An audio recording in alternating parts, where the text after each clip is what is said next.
Sabe aquela sensação de estudar algo e pouco tempo depois já não lembrar mais de nada? Pois é. E se existisse uma técnica criada por uma das mentes mais brilhantes do século XX para aprender qualquer coisa de verdade, de um jeito que realmente fica na cabeça? É sobre isso que a gente vai conversar hoje. E o ponto de partida é exatamente essa frase aqui. Ela, que muita gente diz que é do Einstein, é o coração da técnica que a gente vai desvendar. Pensa bem. A simplicidade na hora de explicar é, no fim das contas, a maior prova de que alguém realmente entendeu aquilo, né? Beleza, mas quem foi o gênio que pegou essa ideia e transformou num método, num passo a passo? Vamos conhecer o criador dessa técnica. O nome dele, Richard Feynman, um físico genial, ganhador de prêmio Nobel, mas o legado dele vai muito, muito além da física. O apelido dele já diz tudo, o grande explicador. Isso já dá uma boa dica do que vem por aí. Olha só, o cara era realmente fora da curva. Ganhou o Nobel de Física lá em 65, mas o que deixava todo mundo de queixo caído era a habilidade dele de pegar um assunto super cabeludo, tipo física quântica, e explicar de um jeito que, bem, que quase qualquer um conseguia entender.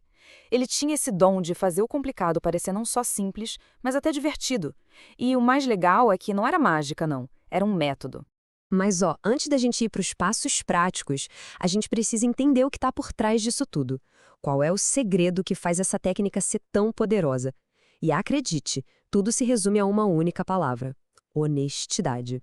É isso aí. O próprio Feynman dizia: o primeiro princípio é não enganar a si mesmo. E a gente sabe, a pessoa mais fácil de enganar somos nós mesmos.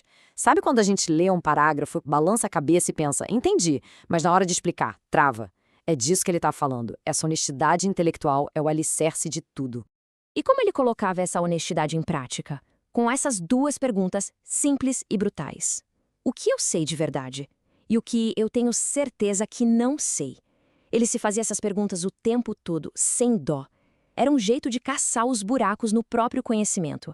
A técnica dele, no fundo, é uma ferramenta que força a gente a fazer exatamente a mesma coisa. Ok, então já entendemos a mentalidade, a filosofia por trás. Agora, a parte boa. Como a gente aplica isso na prática? Vamos para os 5 passos da técnica. E o mais incrível é que o método é surpreendentemente direto. Não precisa de aplicativo, de software, nada complicado. Só papel, caneta e, claro, aquele compromisso com a honestidade que a gente falou. Então vamos lá, passo a passo. Primeiro, claro, escolher o assunto e estudar, mergulhar de cabeça nele. Segundo passo, finja que está ensinando para alguém. Pode ser para a parede, para o espelho, não importa. Mas tem que explicar em voz alta e com palavras simples. Terceiro, o momento da verdade. Identificar as falhas. Onde a explicação ficou confusa? Onde foi preciso usar um termo técnico sem conseguir explicar? É aí que se anota. Quarto, revisar e simplificar. Volte para o material, preencha aquele buraco que achou e pense, como posso explicar isso de um jeito mais simples? E o quinto e último passo, repetir.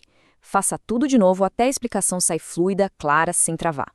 Olha, de todos esses passos, o quarto é o que realmente faz a mágica acontecer. É ali que a gente é forçado a confrontar o que não entendeu de verdade. É a hora de encarar de frente as nossas próprias lacunas no conhecimento. E nesse passo 4, a gente pode encontrar 2 tipos de problema. Isso é genial. O primeiro é a falha de conteúdo. Simples, falta informação mesmo. A solução? Voltar para o passo 1 e estudar mais. Sem segredo. Agora, o segundo tipo é a falha de complexidade. É quando a informação está na cabeça, mas na hora de explicar, sai tudo enrolado, cheio de jargão. A solução para isso é outra: simplificar. E a melhor ferramenta para isso são as analogias. E falando em analogias, isso nos leva direto para a arma secreta de Feynman. A ferramenta mais poderosa que ele usava para simplificar tudo. O que é uma analogia final? Pensa nela como uma ponte.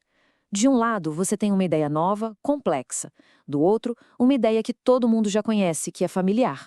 A analogia simplesmente conecta as duas coisas. E nisso, Feynman era um verdadeiro mestre. Ele sacou que o jeito mais rápido de fazer alguém entender algo novo era comparar com algo que a pessoa já conhecia. Isso cria uma conexão na hora, um clique na cabeça de quem está ouvindo. Para a gente ter uma ideia do poder disso, vamos pegando um exemplo clássico dele.